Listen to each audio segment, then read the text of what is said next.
Good morning.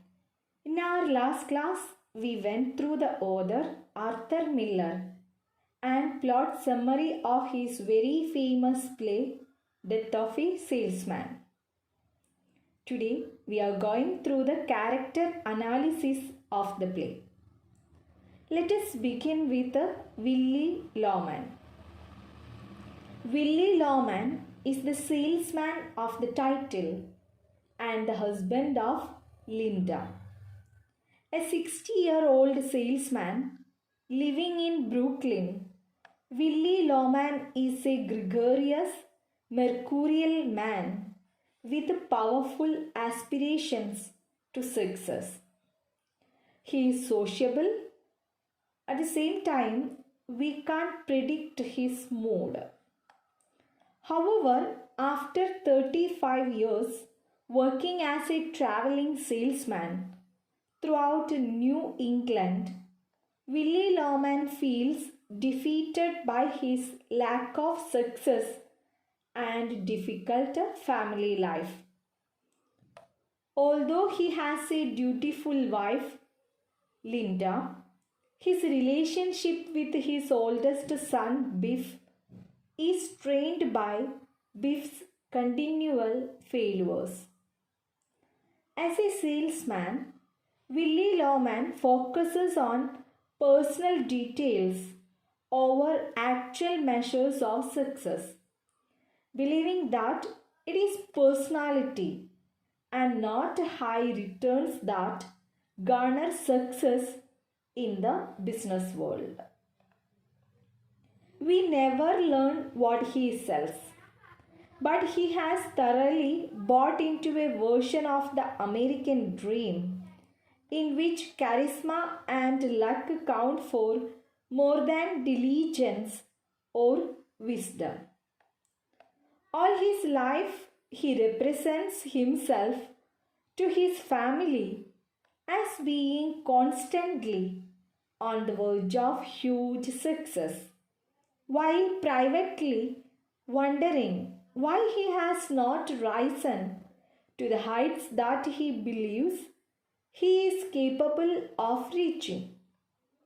Eventually, this separation between his dreams and reality results in mental collapse, in which he relives significant moments from his past without learning the lessons of that past.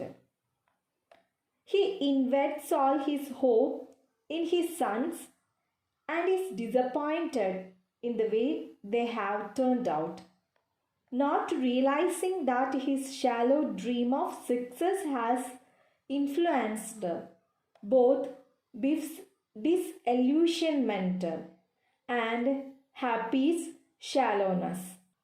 Because of Willie's shallow dream of success, Biff is disappointed. Happy loses the ability to think logically.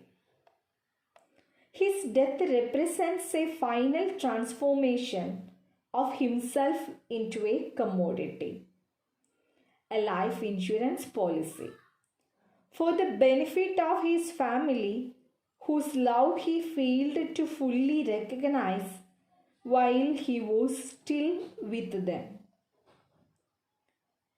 Next character is Linda Lawman.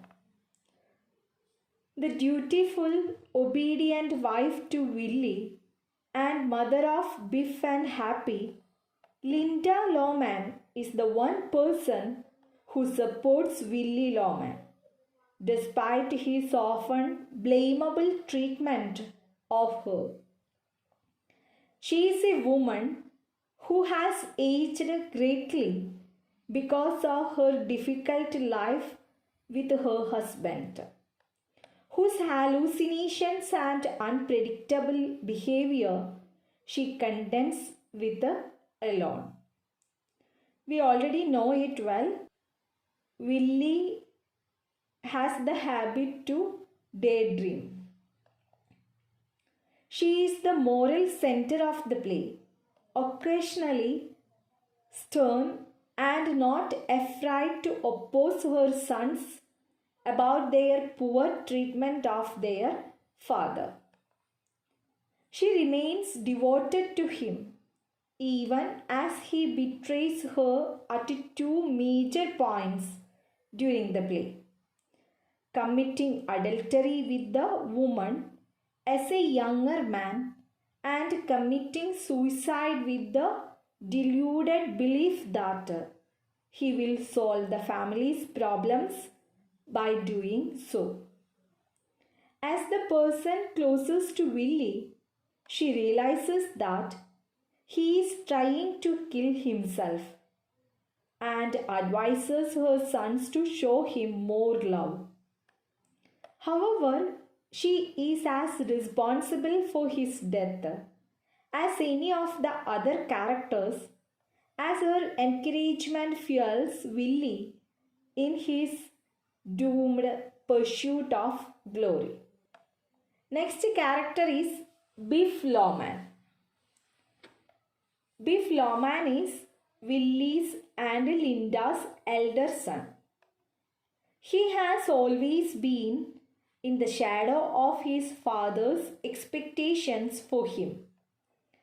The 34-year-old son of Willie Lawman, Biff was once a star high school athlete with a scholarship to UVA. But he never attended college nor graduated from high school after refusing to attend summer school to make up a flunked math class. We can see that he failed in math examination.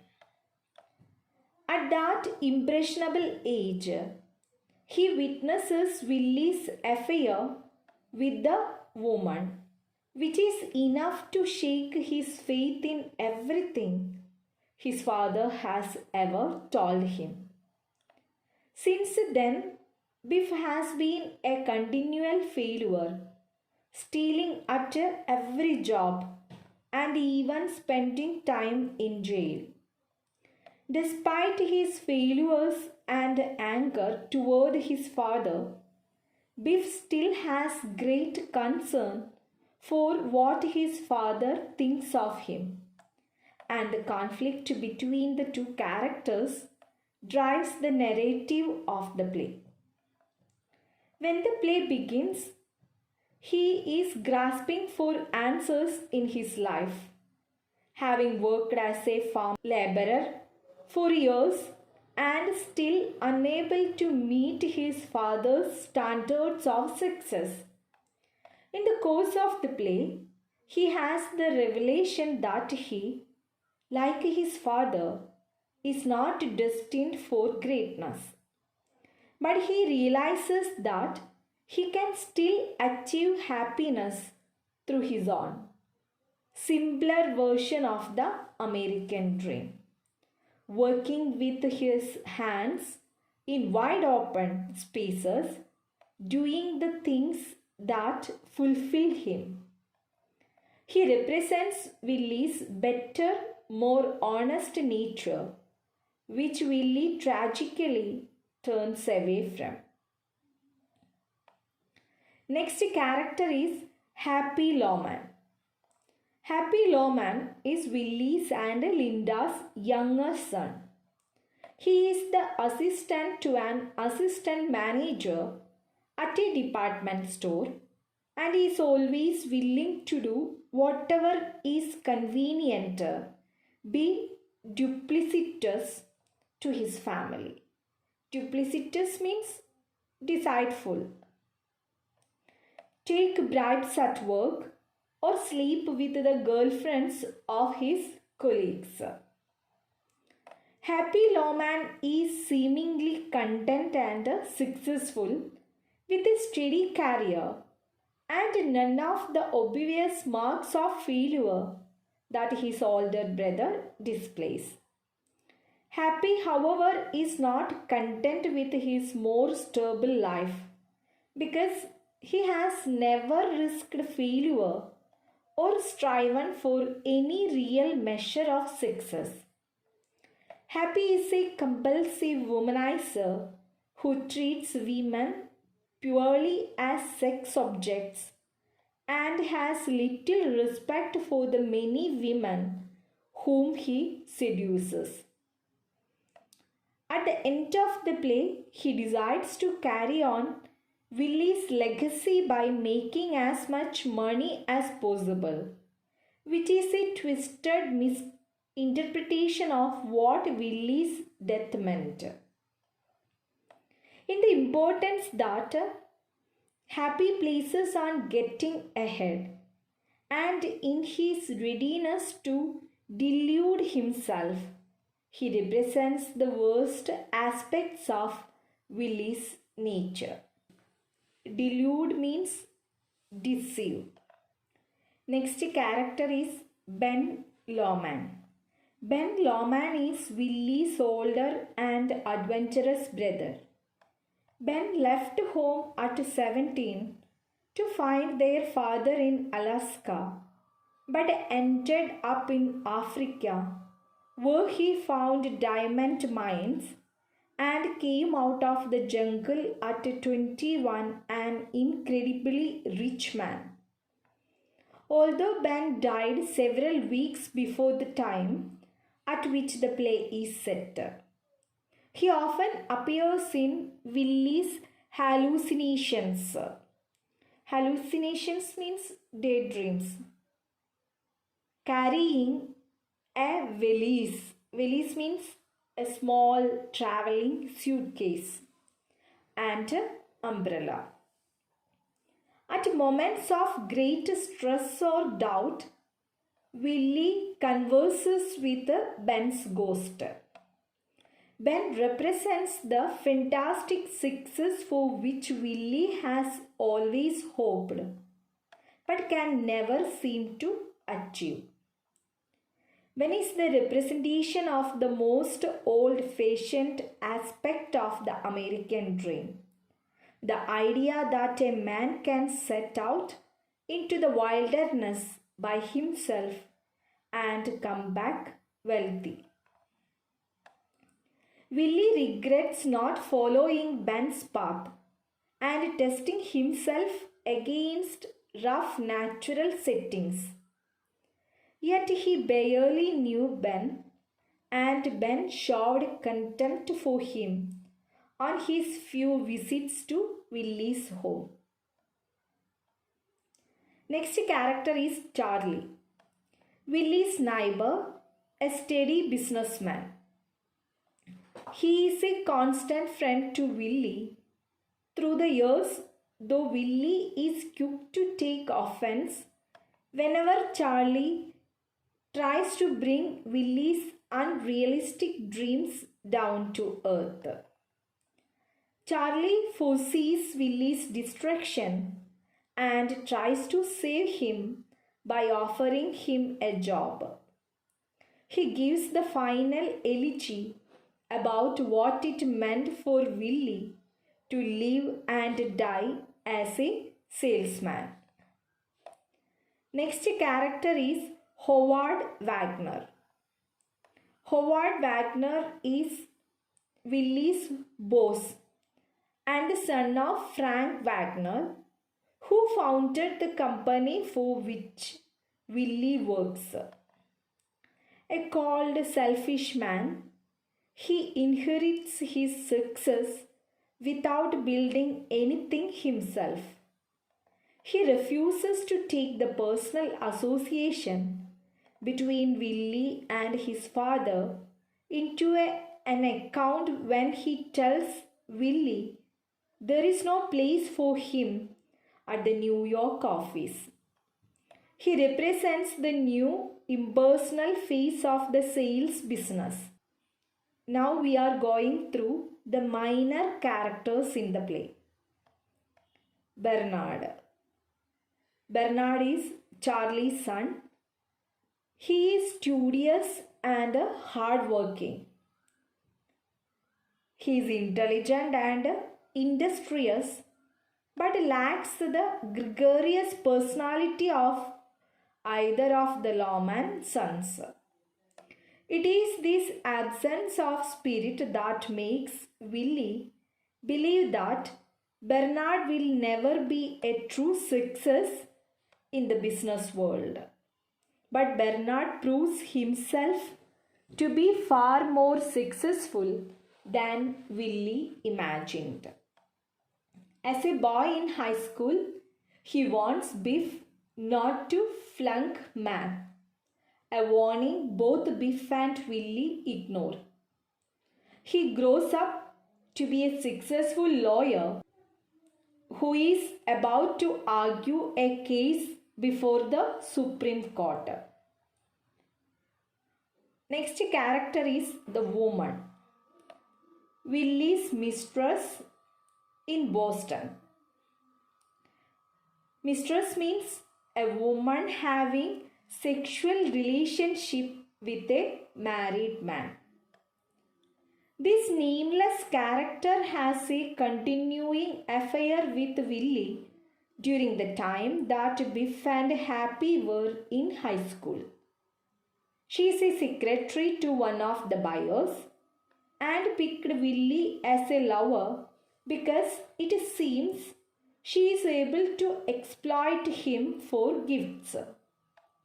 The woman claims that Willie ruined her and did not live up to his promises to her. When Biff finds the woman in Willie's hotel room, he begins his way of self-destructive behavior. Next character is Stanley.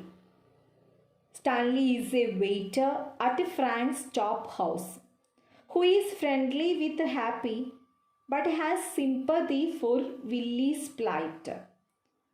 Plight means dilemma. He helps Willie home after Biff and Happy leave their father there. Next character is Miss Forsyth, a call girl Biff and Happy met at Frank's Chop House. An attractive young woman, she serves the play by allowing Happy to demonstrate his womanizing and seduction habits. Next character is Letta. She is a call girl friend of Miss Forsyth. Next character is Jenny. She is Charlie's secretary. The last character is Bill Oliver. Bill Oliver is Biff's former boss. Though crucial to the plot, he doesn't appear on stage. All of you, please go through the character analysis of this play. Then only you can easily understand the play. We already went through the plot summary of the play. I think all of you know it very well. This play has two acts, Act 1 and Act 2. Now we are going through the main points in Act 1. Let us pretend we are watching this play. We see a nice little 2-bedroom house. Probably only one bathroom, but that's okay. We hear some nice flute-like music. Willie Lawman, an old, worn-out salesman, enters. He is talking to himself, and this just can't be good. Willie's back from a trip and carrying some bags. It's late at night and he definitely should be in bed. Inside, Linda, Willie's wife, is surprised to see him. He is supposed to be gone for several days on a business trip. Her husband explains that he kept forgetting he was driving, since his mind was totally not on the road. He headed home. Linda, ignoring the fact that Willie has been talking with imaginary people and driving off roads, recommends that he ask his boss to transfer him to a local office job. Willie insists that he is a vital as a traveling salesman, but eventually agrees. He is sure that his boss, Howard, loves him enough to give him the local New York jig. Jig means job that lasts a certain period of time. Willie and Linda chat about their grandsons Biff and Happy, who happen to be sleeping upstairs. Biff has just come home from the West, where he was working as a farmhand. Willie is mad at Biff. The father and son duo had yet another fight that morning, primarily because Willie can't handle the fact that his 34-year-old son isn't able to hold down a real job. You know, the kind with suits and fluorescent lights. He concludes that Biff must be lazy. Willie then declares his son is hard-working, hot stuff. He can't understand why. In the greatest country ever, his son can't get his life together. Biff is wasting his life in order to spite his old man. Willie reminisces in a rather sad and I want to live through you vicariously kind of way about what a hotshot Biff was in high school. Willie and Linda get to bickering about cheese and population growth. Biff and Happy are now awake, listening to their dad's odd mutterings. They are worried about his sanity. We are too. The brothers have a heart-to-heart conversation, complete with reminiscing about their past. Biff, the sensitive one, tells Happy that he is upset about his fight with their dad. Happy thinks Willie is anxious about Biff's aimlessness. He wants the lowdown on what Biff is doing with his life. Biff tells his brother that he is unhappy, hates the competitive world of business, and thinks farm work is better. He can't keep even a farming job. This guy is having a serious internal battle. Happy's name turns out not to fit him at all. He's lonely despite having a decent job and endless women at his disposal. Biff and Happy fantasize about moving to the West together and being real men with a ranch. Ranch means a large farm, and cattle and sweating in the sun while working with their hands. Biff seems ready to head for a ranch, but Happy won't let go of his pursuit of wealth. Like so many other brothers, these two start chatting about ladies. Both want to settle down with someone, but Happy is a player and can't stick to one woman. He is super competitive and chases his friends' girls just for fun. Since the ranch idea is not working out, Biff says he will talk to this guy he used to work for named Bill Oliver. Biff was a salesman in Oliver's sporting goods business way back when and thinks he made a good impression.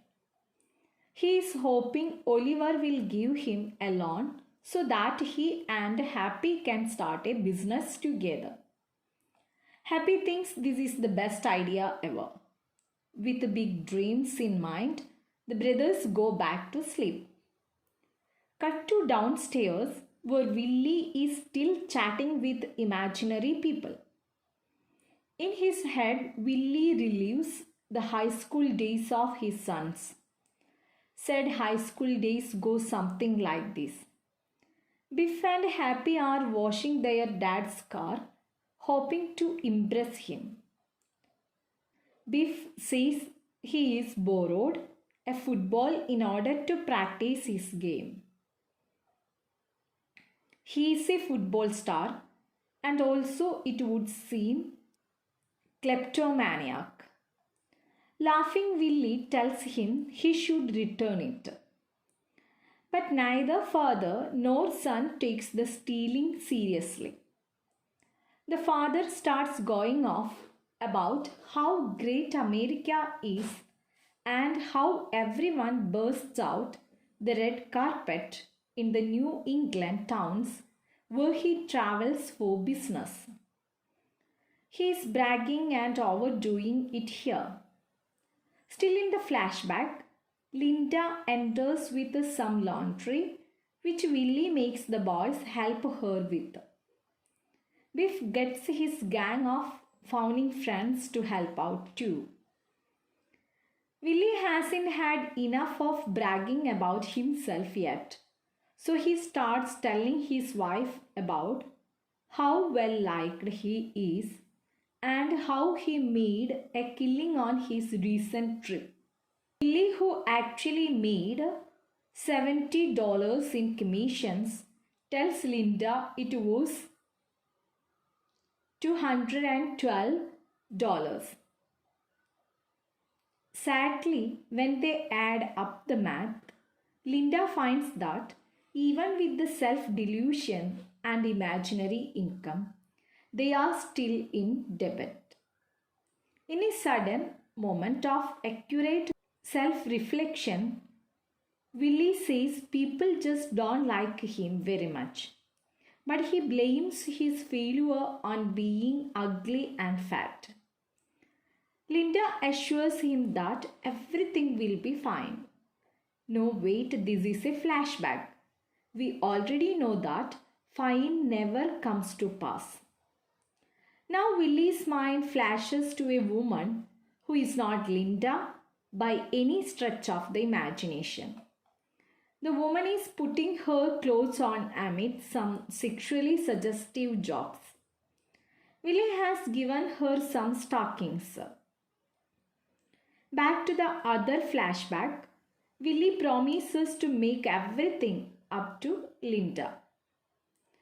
Linda acts like a loving angel, obviously unaware that her husband is cheating on her.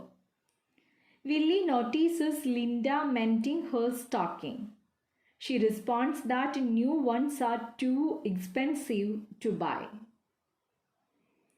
Willie is thinking along the same lines as we are and guiltily snaps at Linda, telling her not to mend the stockings in front of him. We then get another flashback to the time when Biff is in high school. Bernard, the son of Willie's neighbor Charlie, comes running in, shouting that Biff is going to fail math. Being the model parent that he is, Willie tells Bernard to give Biff the answers to the test and get lost. Linda is worried about her son failing math, but her husband brushes off her concern with the assurances that Biff's charm will carry him through. So that was a crazy trip, and now we are back to real time. Willie snaps out of his daydream and finds Happy. Willie's thinking is disjointed. He is now complaining about how he was an idiot not to go to Alaska with his brother, Ben, when he was a young man. Ben apparently got rich on his adventures. Happy is unable to help his hallucinating father. Charlie, the neighbor, comes into the kitchen. He is heard noises and wants to make sure everything is okay.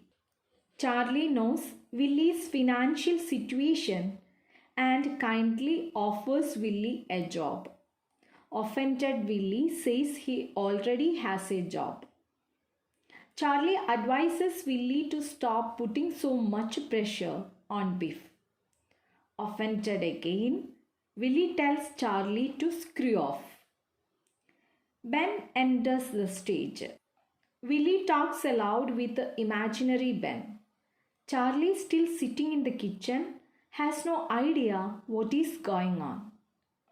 Now Willie converses with the imaginary Ben and the real Charlie at the same time. He informs Charlie that Ben recently died. Back in Willie's mind, Ben is rushing out the door to catch a train. He repeatedly urges Willie to go with him to Alaska. Back in real life, Charlie, irritated and confused to no end, storms out. Back in Willie's mind, Willie asks Ben how he made so much money in Alaska. Linda enters and greets Ben. It is an imaginary version of her.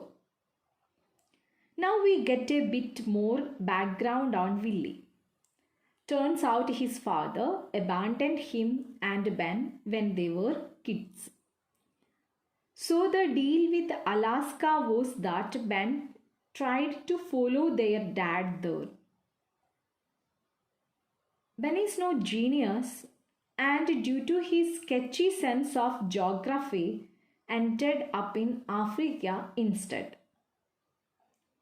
There in Africa, Ben struck it big in diamonds.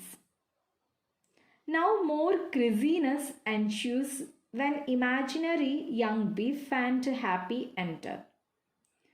Willie tells the boys that Uncle Ben's success is proof that great dreams can come true. Imaginary Ben has to go catch his train, but he tells Willie and the boys that his father used to play the flute. He also used to drive Willie and Ben around the country by wagon and sell his inventions along the way. Predictably, Willie brags to Ben about how well he has raised his sons. Showing off his son, Willie pushes Biff to start a fist fight with his uncle Ben. This is wired. Ben wins, saying that in order to survive, you must cheat in fights with strangers. What a great piece of wisdom. Poor Willie, looking for approval and trying to keep Ben around, starts going off about how even though he is a city slicker and a salesman, he is still a manly man. Willie sends his sons to steal lumber so they can show their uncle how manly they are. Here comes more confusion. You just met real Charlie, but now enters imaginary Charlie. Imaginary Charlie enters the kitchen just as young Happy and Biff run off to steal some wood for a building project. Charlie warns Willie that he's got to stop them from stealing or they will get in big fat trouble. Everyone erupts into a shouting match and Willie insults Charlie's manliness. Everyone leaves the stage except Ben and Willie. Willie confesses that he is scared, he is not raising his boys well and begs Ben to stay and tell him stories about their father. But Ben is not so nice and he leaves. So Willie has been chatting and fighting with lots of imaginary figures tonight. But we think that is just about it for delusions, at least for the time being, because here comes real Linda. Now we are back in real time. Linda wants to know what on earth is going on. Willie wanders outside, insisting he needs a walk. Real Biff and Happy come into the kitchen, freaked out. Their mom says that Willie's behavior is worse when Biff is around. She tells Biff to stop drifting and to show his father some respect.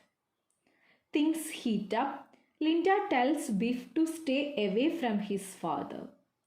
Biff retorts that his father treats her terribly and calls Willie crazy.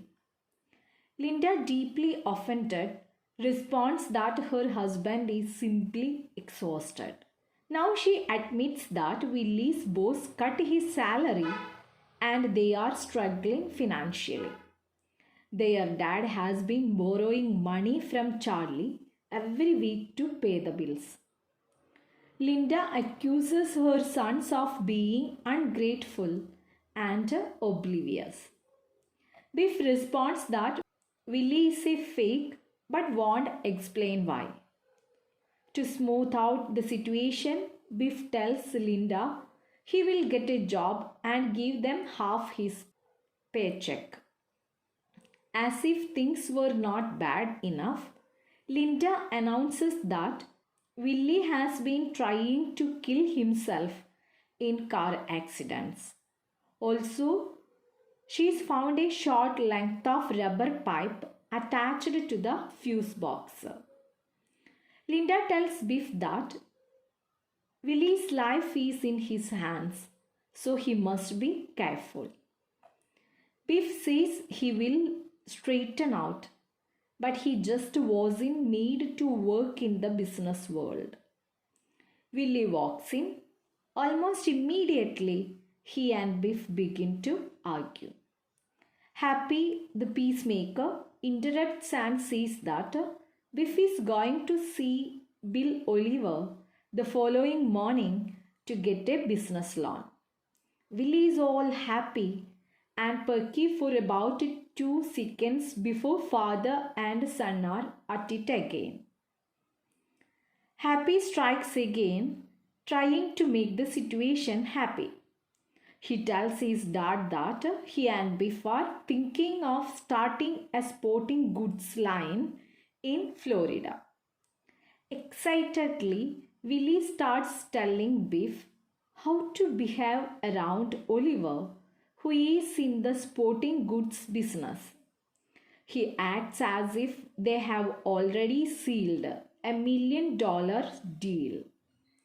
Somehow anchored again, Willie storms upstairs. Linda and the boys follow him. The boys say goodnight and are lectured about their greatness. Biff wanders downstairs alone while Linda desperately tries to sing Willie to sleep. Plot summary of Act 1 in a glance. Willie Lawman returns to his New York home. Expression of fatigue. He worries over Biff. Biff and Happy talk about the past and their present problems, which ends Biff's decision to visit Bill Oliver and ask the latter for a job. Flashbacks. Willie talks to Biff and Happy when they were in high school. Biff is popular then, but Bernard warns him that he may fail his math. Strong father-son bond. Willie and Linda discuss their financial problems, which is followed by Willie's expressions of diffidence, Linda's confirmation, the appearance of a woman, and then Bernard's searching for Biff. I hope all of you got a clear idea about character analysis of the play and plot summary of Act 1. Thank you.